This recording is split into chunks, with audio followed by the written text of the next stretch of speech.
ada seorang ulama namanya Ibrahim Al-Asom.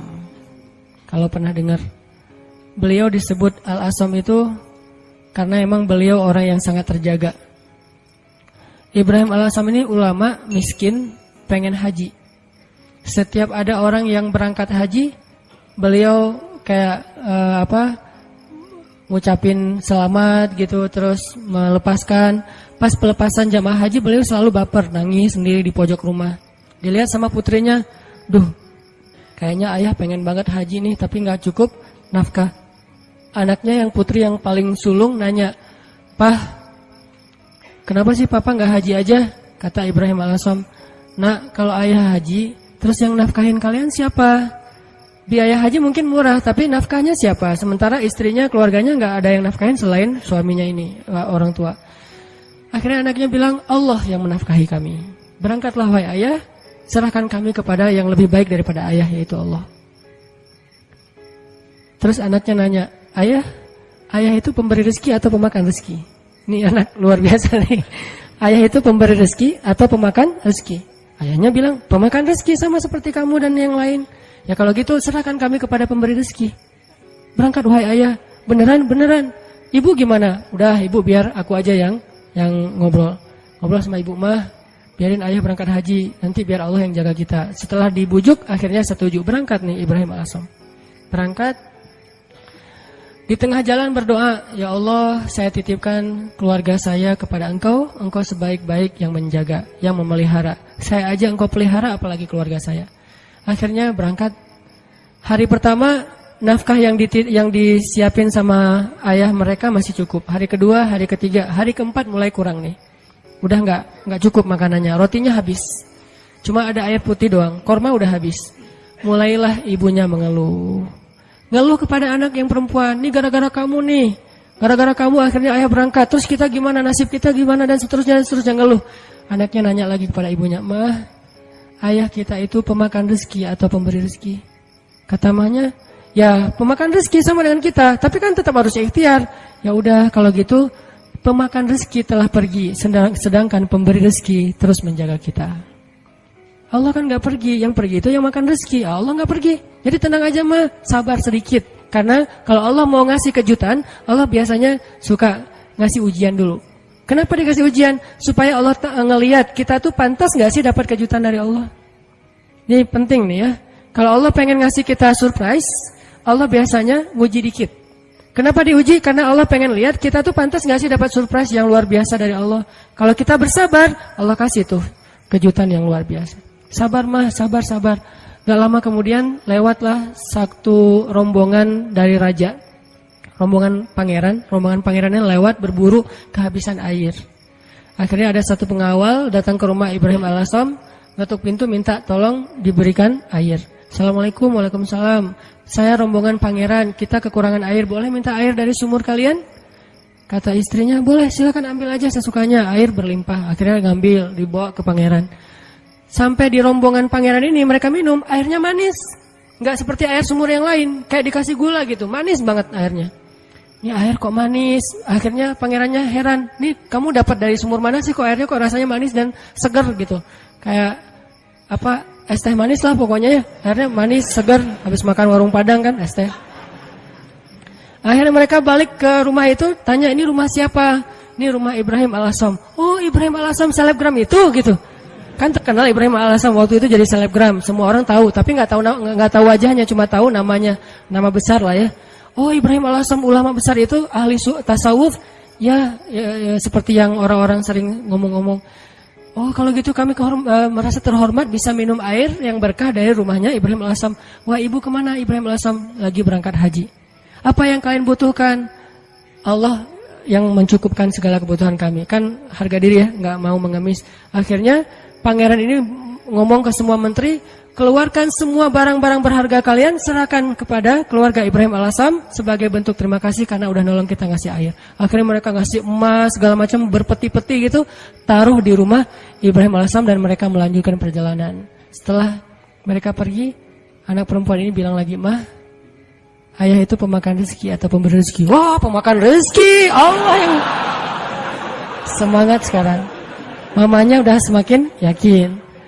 Ayahnya pulang, harta itu belum habis. Selama beberapa tahun mereka bisa makan tanpa harus bersusah payah. Nah ini artinya tingkat keyakinan kepada Allah itu setelah ikhtiar pastinya memberi kita kejutan-kejutan yang kita nggak pernah bisa ngebayangin.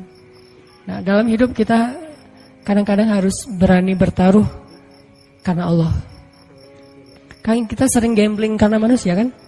Kita gambling ngutang ke satu perusahaan yang nanti bayarnya lebih mahal, lebih bertambah. Kita ngutang 10 juta, bayarnya jadi 13 juta. Kita gambling, ketutup lah. Orang saya nanti untungnya sekian-sekian. Gambling kan?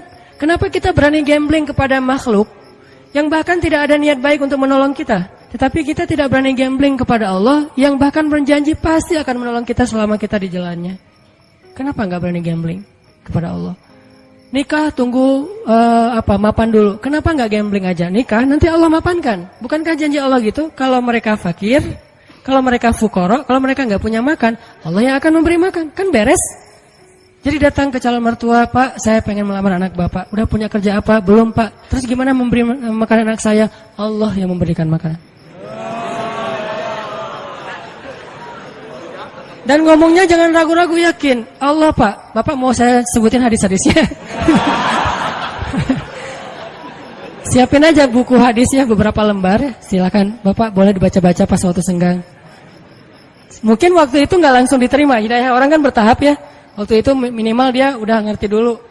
Hari seminggu kemudian setelah dia baca hadis-hadis, akhirnya dia nelpon untuk ngomong lagi, minta hadis yang lain. Tapi nggak nerima-nerima gitu. Cuma pengen belajar agama doang. Intinya teman-teman, yakin sama Allah. Bukan nunggu mapan baru nikah. Nikah Allah mapankan. Nunggu punya bekal baru berangkat ke luar negeri ke Mesir. Berangkat dulu, nanti Allah kasih bekal. Tahu itu yang sering saya jelasin, yang kalau di YouTube kan namanya tuh gimana saya berangkat ke Mesir nggak bawa bekal. Ikhtiar udah mentok, dan mentok-mentoknya cuma dapat $1.000. Udah mentok banget tuh.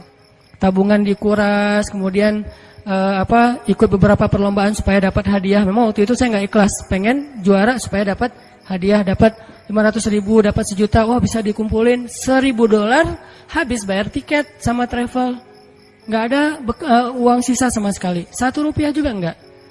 Kan ikhtiarnya udah mentok nih. Apakah doa pernah mentok? Doa itu nggak ada mentoknya, ada aja terus. Ya udah ya Allah, saya udah ikhtiar, dapatnya cuma $1.000. Sisanya pasti banyak, cuman ada di sisi Allah, bukan di sisi saya. Ada banyak, cuman di sisi Allah. Allah ghaniyun, Allah maha kaya. Wa ma indallahi khair, dan apa yang ada di sisi Allah pasti lebih baik daripada yang di sisi kita. Allah ngasihnya pas kita butuh. Sekarang saya kan belum butuh, butuhnya buat bayar travel. Ya udah Allah bayarin dulu buat travel. Kalau buat makan nanti ngasihnya pas mau makan, jangan sekarang. Kita kan sering yakinnya kalau udah ada di tangan kita, bukan di tangan Allah, dan itulah derajat keyakinan kita. Makanya yang terjadi keajaiban dalam hidup kita itu ya gitu-gitu aja. Kita yakin apa yang ada di tangan kita, bukan yakin apa yang ada di tangan Allah. Terus jangan di tangan Allah, saya gimana nanti? Ya pas kita butuh Allah kasih. Jadi ibaratnya kita kayak nitipin duit ke orang yang sangat terpercaya, orang tua kita gitu. Atau ke istri, Mah, Mama pegang ya, kita lagi kayak traveling berdua nih sama pasangan. Yang, kamu yang pegang duitnya, kasih. Berapa? 10 juta, jalan ke Bali gitu. Kita khawatir gak jalannya? Enggak, orang duitnya udah dipegang pasangan kita kan. Dan kita percaya gak mungkin dia duit itu dipakai sendiri. Tiba-tiba dia beli gaun, beli apa, habis aja duitnya. Gak mungkin, dia paham manajemen keuangan kita. Pas, Mah, bayarin taksi, keluarin sama dia. Mah, bayarin, kasih tips ke bel saya di hotel, bayarin sama dia 15.000, 20.000. Ada terus ketika kita butuh. Gitu juga kita menitipkan nasib kita kepada Allah. Masalahnya cuma yakin. Bukan ada apa enggak, adanya pasti. Yakin enggak, itu doang masalahnya. Sama kayak kita nitip ke pasangan tadi, ada duitnya. Yakin enggak bahwa duit itu nanti akan dikasih pas kita butuh? Yakin. Berarti ke Allah juga harusnya kayak gitu. Bukan enggak ada duitnya, bukan enggak ada hartanya, bukan enggak ada kebaikan dan anugerah itu. Ada banget. Cuman yakin enggak kita Allah sebaik-baik yang memelihara? Berangkat ke Mesir, butuh makan, baru Allah kasih buat makan. Butuh bayar kos-kosan awalnya 3 bulan pertama, baru Allah kasih buat kos-kosan. Butuh, setiap butuh Allah kasih. Toh selama saya di Mesir, saya nggak pernah tuh ngerasa kurang dari kebutuhan saya, walaupun nggak megang lebih, tapi nggak pernah merasa kurang. Sama kan? Apa bedanya dengan orang pegang lebih? Nih ya, ada 2 orang nih. Yang satu pegang duit banyak, tapi yang dibelanjakan segitu-gitu aja. Yang satu nggak pegang duit banyak, tapi yang dibelanjakan juga sama dengan yang pegang duit banyak. Bedanya apa? Cuman beda tenang doang ya. Yang satu tenang karena megang duit banyak, yang satu nggak tenang karena nggak megang duit kan? Cuma beda itu doang. Padahal yang dibelanjain sama. Kalau nggak punya duit nanti mau beli sesuatu yang mahal gimana? Ya berdoa aja minta yang mahal. Ya Allah, pengennya sih Alphard, duit nggak ada. Kita kan baru berani milih barang mahal kalau kita punya duit banyak kan?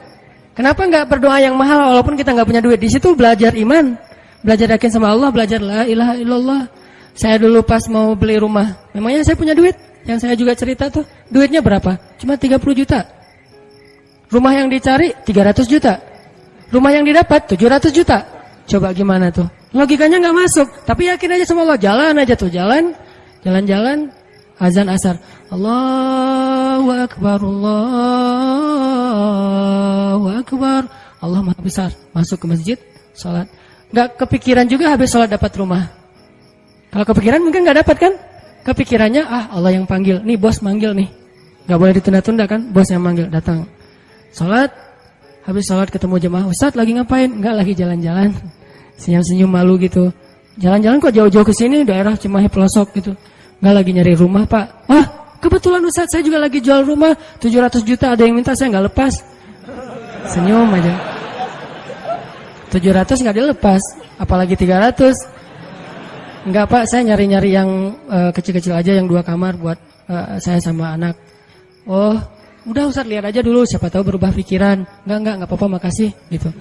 Pulang nih, malam dia telepon lagi, Ustadz please besok datang ya. Ini benar ya kata Nabi, kalau kita nggak mencari dunia, dunia tuh ngejar-ngejar kayak memelas gitu, begging ke kita tuh. Bayangin dunia begging. Please Ustadz datang, please Ustadz ambil saya, kata si rumah teh. Rumahnya minta begging ke saya supaya saya tinggal di situ. Ya saya mah orangnya biasa-biasa aja. Karena nggak yakin kalau itu bisa gitu ya. Ya udah karena menghargai dia datang besoknya. Bukan untuk ngelihat rumah, menghargai orang yang meminta. Datang pas ngelihat garasinya muat 3 mobil, makin gak mungkin. Ada kolam renang anak, makin gak mungkin. Kamarnya 10, wah gak mungkin. Gak mungkin. Gimana Ustadz kata dia? Rumahnya besar ya pak?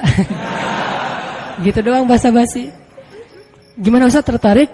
Ya siapa gak tertarik rumah kayak gini? Tapi saya gak nyari yang kayak gini-gini pak. Males ngerawatnya, nyapunya susah gitu. Alasan gitu. Udah Ustadz sanggupnya berapa? Saya nyarinya yang 300 juta sih pak. Udah ambil aja Ustadz. 300 juta langsung ambil. Saya baru bilang cuman duitnya 30 juta. Mungkin dia gak enak juga mau ngomong, Ustadz ngomong dari tadi kayak gitu ya. Saya duitnya cuma 30 juta pak, boleh gak saya cari dulu cicilan kemana gitu. Saya lagi nyari-nyari yang finance cari untuk cicil.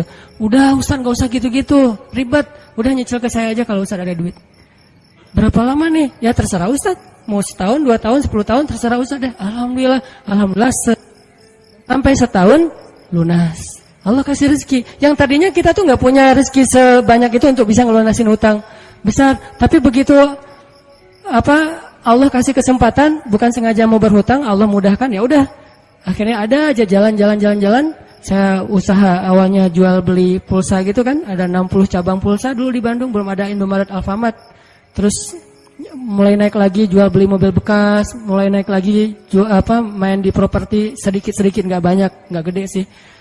Tapi di situ Allah ternyata benar ya, kalau kita mintanya ke Allah, Allah Maha Kaya, bisa ngasih lebih dari yang bisa dikasih oleh manusia. Kalau minta ke manusia, minta banyak-banyak amat sih, kan gitu kan ya. Minta ke perusahaan finance, pasti dia minta jaminan. Jaminannya dia akan ngasih maksimal setengah dari harga anggunan yang kita gadaikan.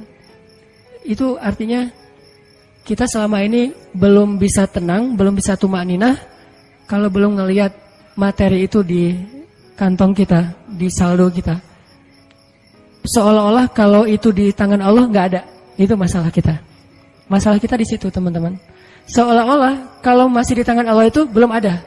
Padahal di tangan Allah itu lebih ada daripada di tangan kita. Kenapa? Di tangan Allah itu nggak akan raib. Nggak ada yang bisa nyolong di tangan Allah. Di tangan kita banyak yang bisa nyolong.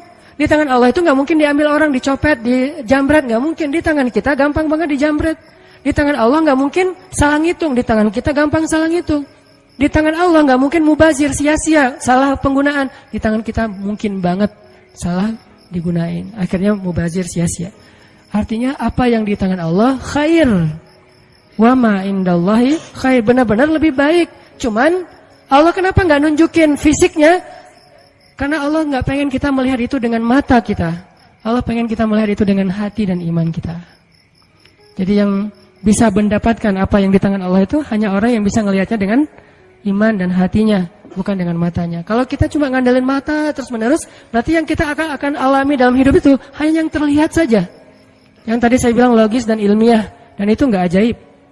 Walaupun itu juga hal-hal aja sih, baik-baik aja buat kita. Tapi kan kita pengen naik level lebih baik, lebih enjoy lagi dengan hidup. Berarti kita harus belajar menggunakan mata batin. Dan mata batin ini adalah iman. Mata batin ini basirah. Mata batin ini adalah tazkiyatun nufus. Mata batin ini adalah al-qalb. Hatinya. Al-fiqhu fiqhul qalb. Pemahamannya bukan pemahaman fikiran. Pemahamannya fiqhul qalb. Fiqhul qulub. Dipahami dengan hati. Itu teman-teman dalam segala urusan, mau kerjaan, mau skripsi, mau kuliah, mau jodoh, mau apapun, gunakan bukan hanya mata fisik kita untuk melihat kayak nggak ada tanda-tandanya nih.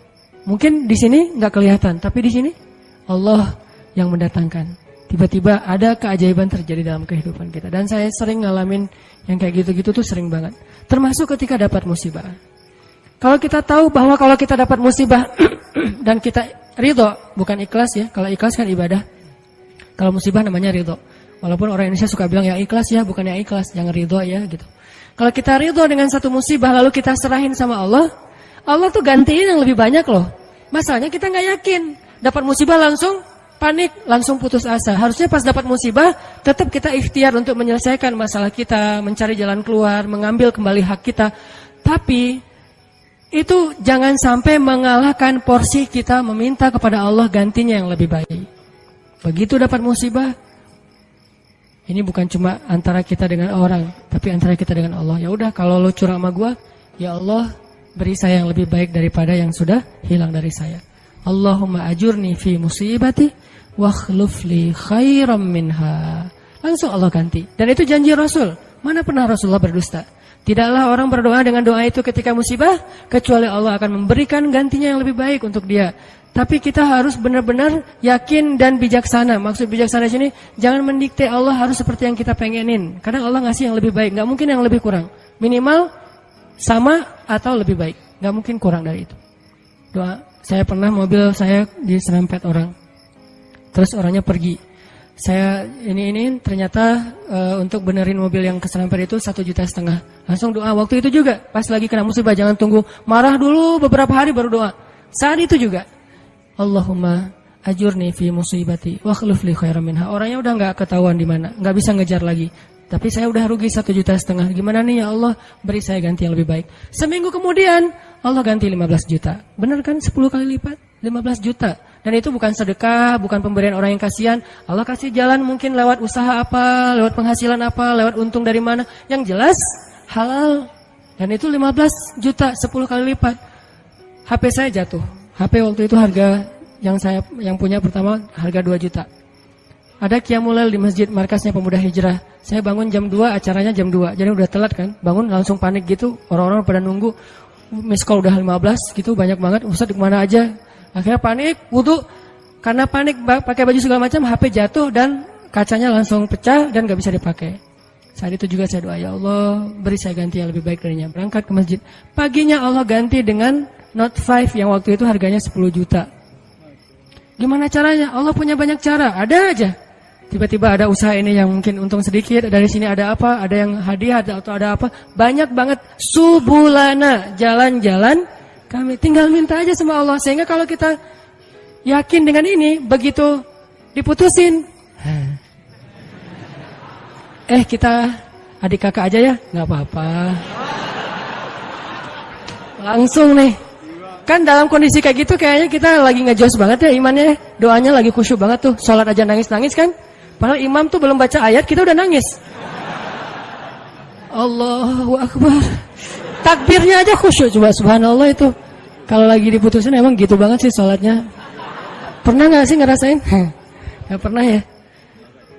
Pokoknya waktu yang paling enak berdoa itu lagi habis diputusin, habis rugi, pokoknya lagi banyak masalah tuh doanya enak banget tuh. Tilawah Al-Quran baru alif lam mim udah nangis. Belum juga ayatnya la uqsimu biyaumil qiyamah tentang al-haqqah, enggak, bukan ayat-ayat kiamat. Alif lam mim doang. Atau nun nangis, nun doang nangis. Satu huruf gitu ya. Jadi dalam kondisi yang lagi sangat lemah, itu kondisi sebetulnya spiritual kita lagi sangat kuat. Jadi secara fisik atau secara emosi kita lagi lemah-lemahnya, di saat yang sama berarti spiritual kita lagi kuat-kuatnya. Gunakan kesempatan itu. Biasanya kalau emosinya lagi stabil, lagi nyaman, spiritualnya lemah. Seringnya tuh kayak gitu kan. Lagi gak ada masalah, lagi nyaman nih, semuanya kayaknya asik-asik aja. Kita doa juga, Rabbana atina fid dunya hasanah. Ada yang lebih parah, ya Allah samain aja deh dengan yang sebelah gitu kan. Saking malesnya berdoa, doa sholat juga bacanya yang standar-standar aja, Al-Ikhlas. Karena cuma itu yang ikhlas, yang lain gak ikhlas. Tapi begitu emosional kita lemah, di waktu yang sama spiritual kita langsung kuat. Entah kayak gimana, itu mungkin fitrah manusia ya. Asal emosionalnya lemah langsung kuat. Dan itu spontan kadang-kadang teman-teman. Saya dulu pernah tinggal di rumah kontrakan di sebelah,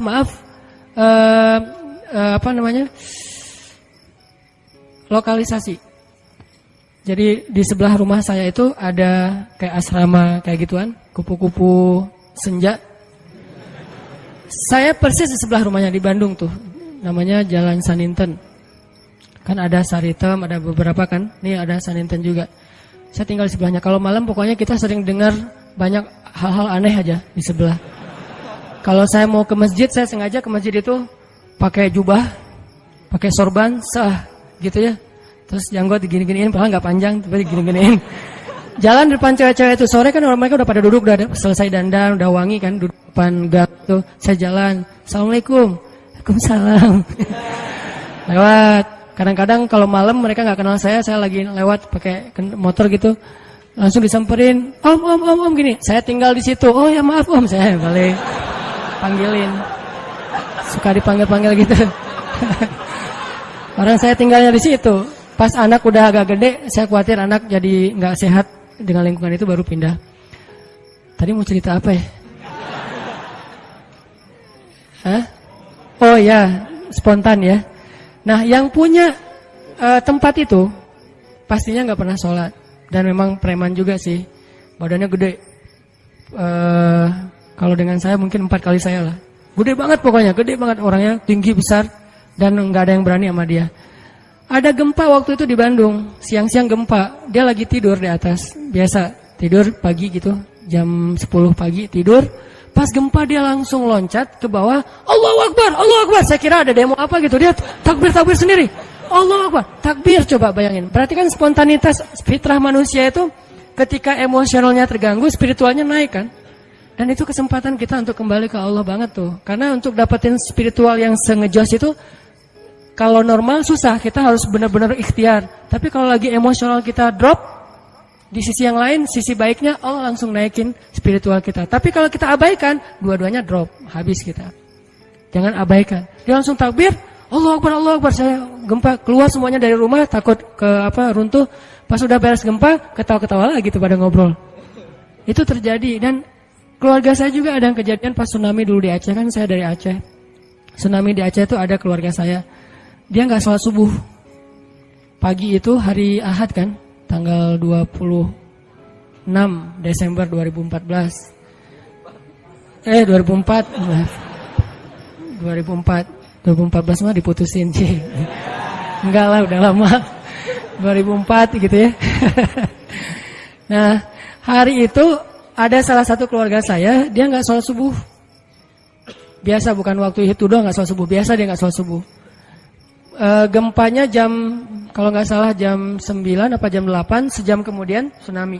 Pas tsunami, dia tuh lari, hilang. Padahal orangnya tuh sering berantem. Pokoknya jagarnya di kampung lah, sering berantem sama orang-orang di terminal. Tapi begitu tsunami dia lari duluan. Adiknya malah ikut lari sama dia, ditarik sama dia lari. Pas sudah di tengah jalan, ingat balik lagi ke rumah karena dia ingat ibu sama kakaknya ketinggalan. Dia pengen nyelamatin ibunya. Kenapa yang satu lari terbirit-birit hilang, yang satu lagi balik? Karena yang satu itu ngerasa banyak dosa. Kalau saya mati hari ini, habis saya nanti di akhirat nih. Dia nggak berani mati. Daripada saya mati tapi belum salat subuh, lari dia tuh. Yang tadi salat subuh balik lagi. Nah ini jujurnya ketika spiritual berbicara kan. Mungkin kalau spiritual kita nggak bicara, kita akan sombong, ngerasa apaan sih akhirat, apaan sih tauhid, apaan sih agama, apaan. Tapi begitu ada masalah yang pertama kita sebut siapa selain ibu kita? Allah, minimal oh my God. Dan itu bentuk dari fitrah manusia bahwa dia masih mengakui Tuhan. Tinggal masalah Tuhan yang mana nih kan itu ya. Tapi masih mengakui Tuhan. Ketika fitrah dan spiritual kita bicara, harusnya kita dengar dan itulah ucapan yang paling benar. Kalau yang bicara itu emosi kita, belum tentu benar, dia subjektif. Tapi kalau yang ngomong itu fitrah, itu benar banget tuh. Sehingga teman-teman gunakan kesempatan pas lagi dapat musibah, ya Allah, angkat kedua tangan kita, doa kepada Allah, mulai dengan memuji Allah, kemudian salawat kepada Rasulullah, minta yang setinggi-tingginya nggak masalah. Karena kalau Allah nggak ngasih di dunia kayak gitu, Allah kasih kayak gitu di akhirat, bahkan lebih baik dari itu. Apa sih ruginya kita minta, ya Allah, beri saya Ferrari. Ini yang nggak tahu diri nih, mintanya Ferrari gitu. Tapi kan minta ke Allah nggak masalah. Dan kita yakin kalau nggak dikasih Ferrari di dunia, minimal dikasih Ferrari di akhirat. Bangkit dari kubur, ada Ferrari. Halusinasi, ternyata dia belum meninggal, mimpi gitu. Bangkit dari kubur, datang kendaraan nih. Dan benar-benar kan di akhirat ada kendaraan kan. Cuman bahasa hadisnya kendaraan dari cahaya, kendaraan dari amal soleh. Tapi bahasanya kendaraan. Dan kita akan mengendarai kendaraan itu untuk bisa ngelakuin touring sepanjang Padang Mahsyar. Padang Mahsyar itu touringnya capek banget loh. Itu touring paling heboh tuh. Di mana pusat Padang Mahsyar, teman-teman? Palestina. Hari ketika manusia disidang, dibangkitkan, spot bangkitnya, meeting pointnya, itu Palestina. Makanya di dalam Al-Quran Allah menyebutkan Palestina itu dengan istilah Yauma yunadil munadi mim makanin qarib. Hari ketika malaikat memanggil manusia dari tempat yang dekat. Semua ulama tafsir sepakat tempat yang dekat itu artinya Palestina, Al-Quds. Siapa yang meninggalnya di Palestina, itu sebuah kebaikan yang luar biasa. Karena nanti dia akan bangkit lebih dulu dan akan dimudahkan hisabnya. Itulah keutamaan salah satunya meninggal di Palestina. Walaupun gak semuanya punya nasib yang sama. Tapi setidaknya manusia bangkit. Terus dari sini ke Palestina ngapain? Gimana jalannya? Mau jalan kaki? Dari Bekasi ke sini aja tadi berapa jam jalan kaki kan? Apalagi dari Sunda Kelapa ke Palestina. Itu jauh banget loh. Jalan kaki itu bisa bertahun-tahun sampai ke Palestina. Dan itu bumi yang sekarang. Sedangkan Padang Mahsyar ribuan kali lipat lebih besar daripada bumi sekarang. Dan bumi Padang Mahsyar itu belum ada sekarang. Nanti Allah jadikan lagi setelah kita bangkit. Karena Allah berfirman di akhir surat Ibrahim, Yauma tubaddalul ardu ghairal ardi was samawat. Hari ketika ard itu bahasa Arab jadi bahasa Inggris earth. Itu bahasa Arab. Yauma tubaddalul ardu ghairal ard was samawat. Hari ketika bumi yang lama diganti dengan bumi yang baru. Bumi yang lama namanya bumi yang sekarang, dunia, ardud dunia. Bumi yang baru namanya Ardul Mahsyar, Padang Mahsyar. Ukurannya miliaran kali lebih besar daripada bumi yang sekarang. Karena semua planet, bintang-bintang itu disatuin jadi satu bumi. Dan matahari cuma jadi satu dan dekat banget. Dan artinya jarak kita ke Palestina aja udah miliaran kali lebih jauh dari sekarang. Kalau nggak punya kendaraan terus mau jalan kaki kapan sampainya. Itulah kenapa ada orang di Padang Mahsyar ribuan tahun nggak beres-beres. Kenapa? Jalan doang dari ribuan tahun belum disidang. Harus ke Palestina. Sampai di sana sidangnya juga lama. Belum lagi ngelewatin sirat. Sirat itu panjangnya dari bumi ke langit. Dan langit terjauh yang pernah ditemukan oleh sains berapa miliaran tahun perjalanan cahaya kan, bukan jalan kaki. Kalau nggak punya kendaraan gimana sampainya ke surga? Jadi untuk bisa sampai ke surga aja teman-teman, nggak ada kendaraan, itu mungkin menghabiskan usia kita miliaran tahun loh. Belum sampai ke surga. Terus gimana dong Ustaz? Kita harus punya banyak kendaraan dan kebaikan. Karena cuma itu yang bisa memudahkan perjalanan kita. Itu touring panjang banget. Jadi minta, ya Allah yang kecepatannya berapa ribu kekuatan kuda misalnya. Ferrari. Gimana cara dapetin Ferrari itu? Doa terus menerus. Kalau nggak dikasih di dunia, yakin dikasih di akhirat. Kalau saya mah mending milihnya di dunia mah yang biasa-biasa aja, di akhirat yang luar biasa. Kenapa? Yang biasa-biasa juga di dunia udah cukup buat kita. Tapi yang luar biasa di akhirat itu emang kita butuhin banget. Ya Allah, matanya besar, hidungnya mancung, alisnya bertaut. Jadi alisnya tuh nggak ada pemisah, nyatu gitu. Alisnya bertaut. Kalau perlu ditato gitu ya, alisnya biar lurus. Alisnya bertaut ya Allah, atau kayak pedang gitu. Pedang ali bercabang. Tingginya sekian ya Allah, kulitnya putih Korea lah. Minta yang sebaik mungkin. Nanti kalau nggak dikasih jodoh kita kayak gitu di dunia, maka jodoh kita yang di dunia itu nanti akan Allah perindah di akhirat. Dan saya sering cerita, di surga itu nggak ada jomblo. Jadi nggak usah khawatir. Tetap ada wedding lah di surga.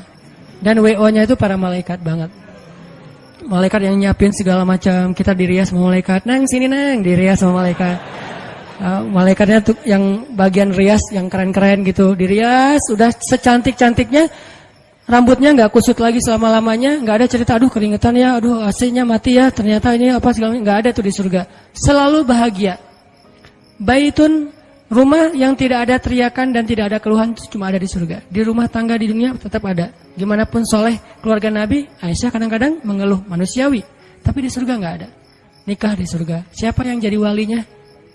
Allah Subhanahu wa Ta'ala. Saya nikahkan kamu dengan perempuan yang soleha ini, perempuan dunia yang udah jadi bidadari, dengan mahar surga satu seluas langit dan bumi. Saya terima nikahnya. Nggak ada cerita di surga itu ngucapin akad nikah salah, itu nggak ada. Sah kata saksi, sah nggak ya, sah nggak ya, nggak deh. Ternyata saksinya mantan belum bisa move on. Gitu. Hati-hati cari saksi ya, jangan mantan. Pasti nggak sah melulu itu mah, 10 kali juga nggak sah. Intinya teman-teman, surga itu didapetin kalau kita benar-benar di dunia ini menggunakan semua kesempatan di sisi Allah SWT. Ada masalah minta ke Allah, ya Allah, ya Allah, doa aja yang sebaik mungkin, nggak ada sia-sianya. Itu beberapa kisah yang mudah-mudahan bisa booster semangat kita beramal soleh dan selalu hadir dalam majelis para ulama. Dengerin taklim itu bukan berat ya, bukan untuk kita menganggap diri kita paling benar, yang lain salah, kita masuk surga, yang lain neraka, kita petunjuk, yang lain sesat, bukan. Dengerin taklim tuh untuk apa? Ngecas iman kita masing-masing. Jadi kalau dengerin materi, oh ini teman gua banget nih, ini dia banget nih, ini istri banget nih, ini suami banget, enggak, ini saya banget. Saya sering banget tuh dengerin taklim yang kayaknya khatib itu kayak ngomongin saya tuh. Kan saya udah 2 tahun ini enggak khutbah Jumat, jarang banget khutbah Jumat, sengaja enggak ngambil jadwal khutbah karena saya pengen jadi yang mendengar. Kalau dulu setiap Jumat khutbah, kalau sekarang setiap Jumat pengen dengerin ceramah. Sering banget tuh pas dengar ceramah si khatib itu kayak kenal saya, padahal kita nggak kenal. Yang diomongin saya aja tuh. Ada orang begini-begini lah, saya tuh. Kalau kayak gini dia begini, dia ngomong dan segala macam, dia kadang-kadang membicarakan sesuatu yang dia tidak amalkan. Dah gua banget nih. Terus aja kayak diceramahin seolah-olah satu masjid itu isinya cuma saya sendiri. Gak ada yang lain. Kan kita sering kan kayak gitu ya. Kenapa? Allah yang menggerakkan lisan seorang ustadz, ulama untuk menasihati kita. Sehingga gak perlu kita, wah ini mirip teman saya nih, harusnya dia dengar ya, harusnya saya rekam ya, ini harusnya istri saya dengar nih, harusnya suami saya dengar. Jangan mencari nasihat untuk orang lain, carilah nasihat untuk diri kita sendiri.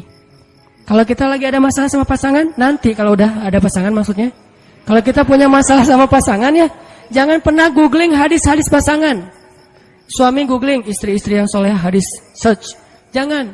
Istri, suami yang imam terbaik, search. Gak usah cari nasihat buat pasangan. Carilah nasihat buat diri sendiri. Suami, hadis-hadis suami yang penyabar, search. Ketemu nih, kita jadi semangat lagi. Oh berarti saya yang salah. Istri yang soleh hadis, search. Oh saya yang salah. Gitu harusnya, jangan disilang. Kalau disilang, semuanya saling menuntut dan saling menyalahkan. Kalau sesuai dengan masing-masing kapasitasnya, semuanya saling memperbaiki diri. Cari buat diri kita. Ikut taklim buat memperbaiki diri, bukan memperbaiki kelompok yang lain. Bukan memperbaiki orang lain, tapi memperbaiki diri kita sendiri. Itu aja, mudah-mudahan ini bisa jadi penyemangat. Saya mohon ampun kepada Allah jika ada yang salah. Mohon maaf jika ada yang keliru. Barakallahu li wa lakum.